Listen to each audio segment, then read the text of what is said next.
what comes first? Marketing or sales? So how many people do sales-driven content first? 1. So everybody else, you do marketing-driven content first. Marketing is where you live. Okay. So I don't think there's a difference. And neither does my friend Pam. She really talks about, she's an expert on sales enablement, and she talks about that there's really not a difference at all. Yes, sales is talking about it, marketing is talking about it, but the message should be the same. You don't want a customer to come through, read the content, and see that this is sales-driven or this is marketing-driven. You want a seamless experience. You guys agree? Thumbs up? Head shakes? Okay. I'm going to wake you guys up. Mainly because I've had a lot of caffeine. So, quick overview of agenda. Sales-driven, marketing-driven. There's not a difference. I'm going to give you a recipe to walk away with. So, this is really, I love cats, sorry, huge cat person. This is how we all feel. Like, oh my God, is sales going to be okay with this content? Are they going to learn it?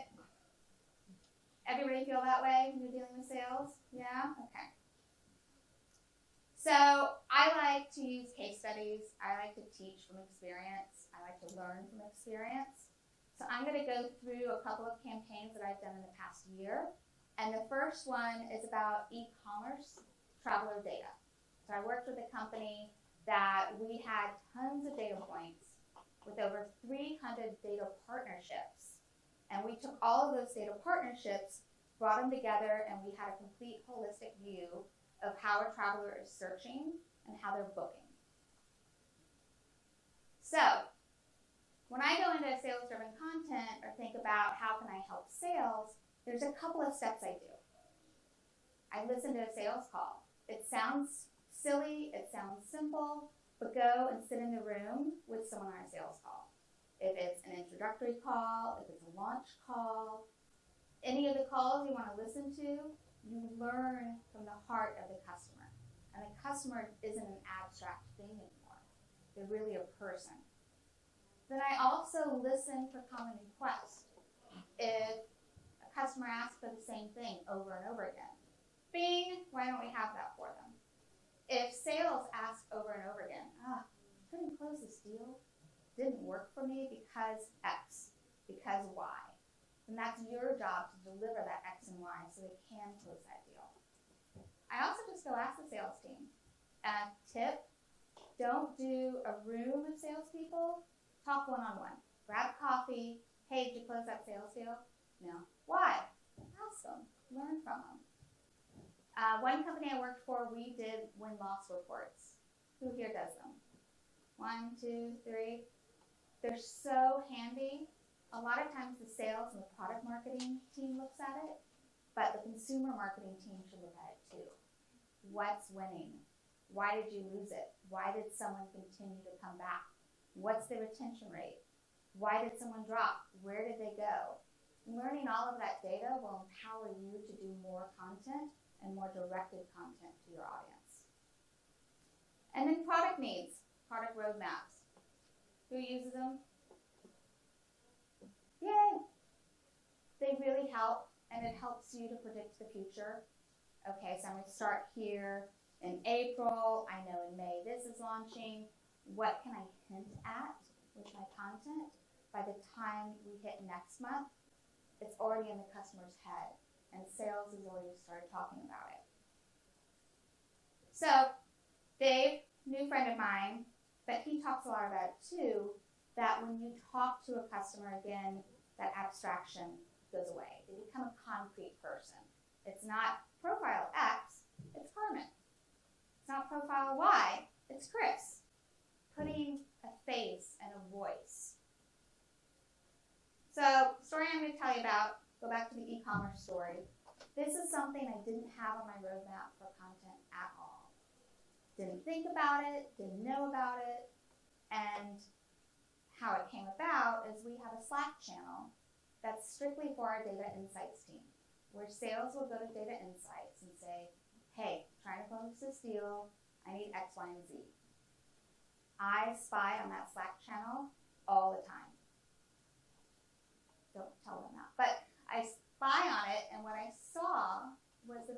always a need for the same sort of content. So right around September of last year, I had France, I had UK, I had Colombia, Mexico, all these different sales reps asking the data insights team, hey, I'm trying to close this deal, I'm trying to extend this campaign, I need data around the e-commerce holidays.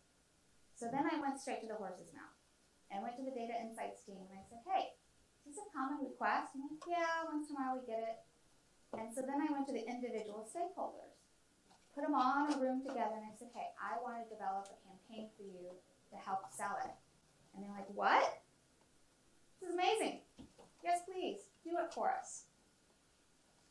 So, in order to do it, sorry, a little bit of overload, I had to gather all the data. Went to the insights team, we discussed what do we need, what do we not need, get it for me all together. I talked to the stakeholders, what do they need, what do they not need, where's the overlap, all these different things you kind of develop as you're going. Make sense? Okay, so data for me, let's see my slides work, come like this, where you have North America, the duration, the party size, and this is data insights, pulls this, puts it into a spreadsheet for me in Google Forms. Or I get data like this. Sorry, I kind of hit it. Big, huge Excel spreadsheets. So many points, so many variables, I get a headache looking at. Or I get data like this. It's more of an infographic. Here's where people are traveling for India. These are the top places they're coming from. These are the top places they're going.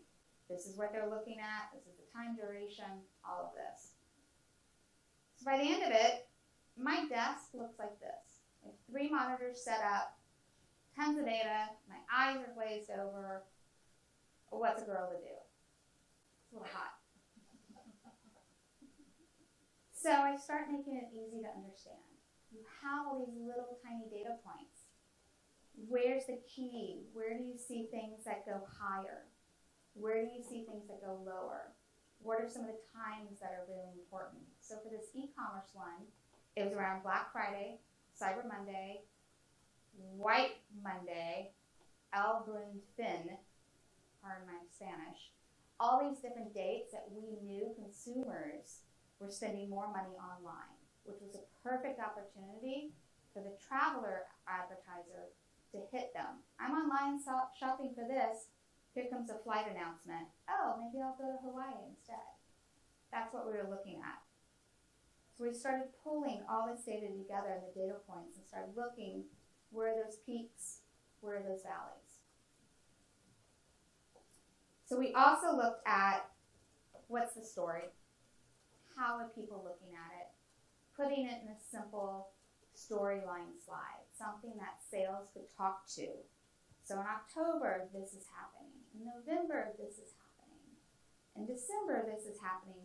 Really for them to have a talking slide that they could tell their customers or prospects where people are going and what they're doing. Then I got a little bit more deep. What are the main trends?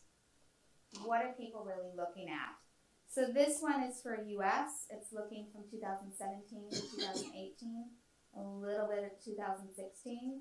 What were some of the changes that we saw? What was different? I had a lot more data points here. And when I talked to my US sales reps, like what out of these 10 data points will resonate with the customer? What will move the needle? They immediately said year-over-year change. Where's the spike? Monthly spikes. What days? What are people looking for? So like for December, US travelers were looking for short Christmas breaks, which was really interesting compared to, I think, Latin America. So US, they immediately go somewhere. I think Christmas last year was what, on a Monday? They would go somewhere on Friday, they would fly back on Tuesday. Latin America, they would travel a longer duration and a longer place. So they would leave on Friday, but they wouldn't come back till after the new year. I kind of want to go to Mexico now. Then, next step is you have all this internal data, but who likes people who just talk about themselves? I mean, we could be making up the data. Who knows? So you back that data up. I started pulling in customer stories. What worked last year for our customers? What didn't work? What are some of the things that we can talk about that resonates? How many people actively use customer case studies? Okay, about half of you. It's something that really matters, and it helps to prove them, pull it into different points, instead of just leaving it on your website where it says case studies. Tons of data there that you can use.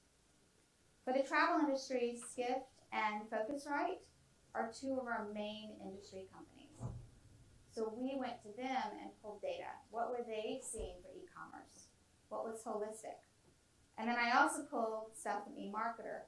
How were consumers spending or not spending? What was eMarketer seeing across the board? I find it very useful to compare data sites outside of your vertical that you're working in. Because you could say, oh, travelers are doing this, but you also want to compare millennials, how are they shopping? Or parents, how are they shopping? And looking at consumer trends on top of consumer travel trends, you have a broader story to tell. Okay, so here's a couple. This is one of our case studies. It was an airline. We saw last year, because of an account that we ran, there were 60% more bookings. More people were looking at flying. Where were those key points? Cyber Monday. Here's a slide that we presented for outside stats. Now this slide I replicated for every single country, and every single country had different stats depending on the country. The slide deck for this campaign was 125 slides. Yeah, that myself and one of the other marketers did in one day.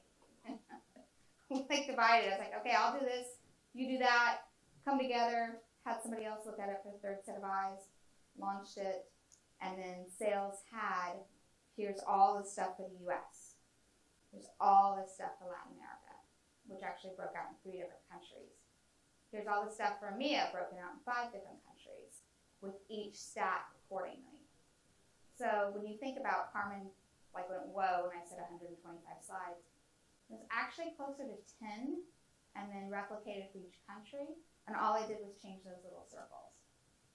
So the stats inside these circles became different for each one. This was a breakdown of some of the slides between UK and Mexico. So what matters for UK travelers or travel advertising companies, and what matters for Mexico? What did we see that honed in?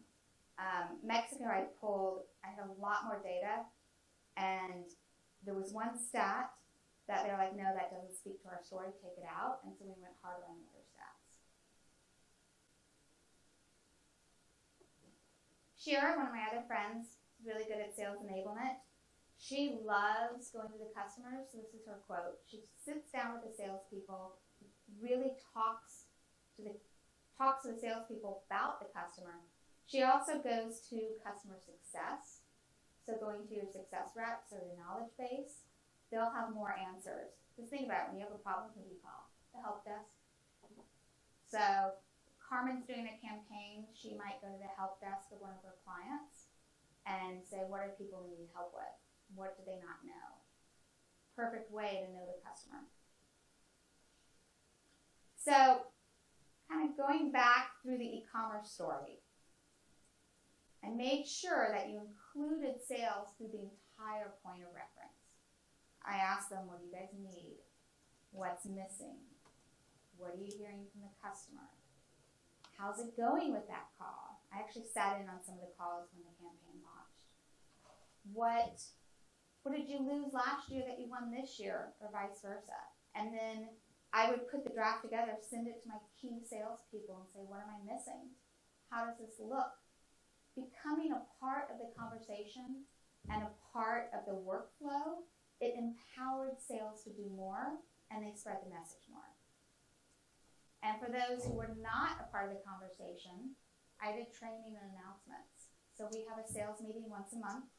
Spend about 5 minutes. Here's a campaign that's launching next week, and here's everything that you need. You can do video recordings of it.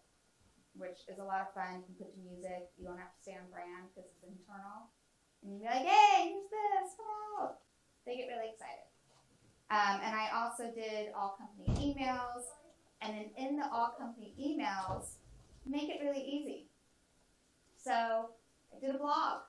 They could share the blog. They could share the blog on LinkedIn. They could share the stats in an email. So putting email templates in Salesforce helped a lot.